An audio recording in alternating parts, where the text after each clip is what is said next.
السلام علیکم ورحمۃ اللہ وبرکاتہ۔ دوستو، امید ہے آپ تمام حضرات خیر اور عافیت سے ہوں گے۔ میں اس وقت کراچی میں ہوں، الحمدللہ کل پاکستان پہنچا ہوں اور اس وقت کراچی میں ہوں، ہمارے اپنے گھر میں ہوں۔ یہ میرے چھوٹے بھائی ہے مولانا محمد طیب، یہ مدینہ مسجد میں، اور انشاءاللہ کچھ دن یہاں میں کراچی میں رہوں گا، اور انشاءاللہ جو ہمارے کراچی کے دوست احباب ہیں ان سے بھی ملاقات ہوگی۔ تو بہرحال بڑی خوشی ہوئی، پاکستان میں آیا ہوں اور یہاں اپنے گھر آنے کے بعد ایسا محسوس ہوتا ہے کہ انسان اس کو الفاظ میں تو بیان نہیں کر سکتا، اپنی مٹی اور اپنا وطن، اس سے محبت انسان کو بہت زیادہ ہوتی ہے، اور پاکستان سے ہمیں تو بہت زیادہ محبت ہے۔ انشاءاللہ آپ تمام حضرات سے جو کراچی کے دوست ہیں ان سے ملاقات ہوگی۔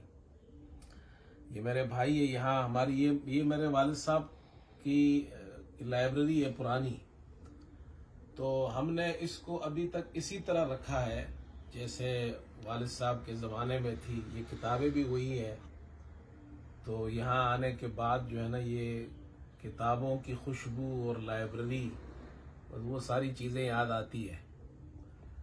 جب میرے بھائی جو ہے یہ ہمارے والد صاحب جس مسجد میں امام تھے، مدینہ مسجد میں، یہ وہاں امام ہے اور ماشاءاللہ بہت بہترین قاری ہے۔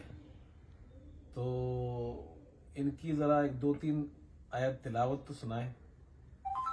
مختلف ماشاءاللہ حرمین کے ائمہ کے طرز پر قرآن پڑھتے ہیں۔ اچھا، کوئی ایک دو طرز لگا رہے ہیں۔ اعوذ باللہ من الشیطان الرجیم، بسم اللہ الرحمن الرحیم، الحمد للہ رب العالمین، الرحمن الرحیم، مالک یوم الدین، إياك نعبد وإياك نستعين، اهدنا الصراط المستقيم، صراط الذين أنعمت عليهم غير المغضوب عليهم ولا الضالين،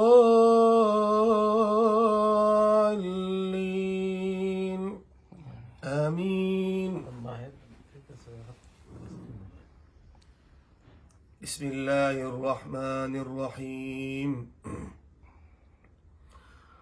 والضحى والليل إذا سجى، ما ودعك ربك وما قلى، وللآخرة خير لك من الأولى، ولسوف يعطيك ربك فترضى، ألم يجدك يتيما فآوى، ووجدك ضالا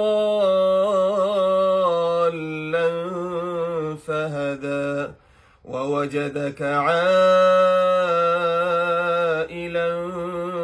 فأغنى، فأما اليتيم فلا تقهر، وأما السائل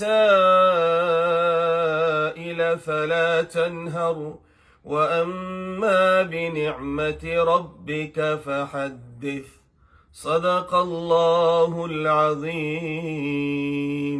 ماشاءاللہ، جزاکم اللہ خیرا۔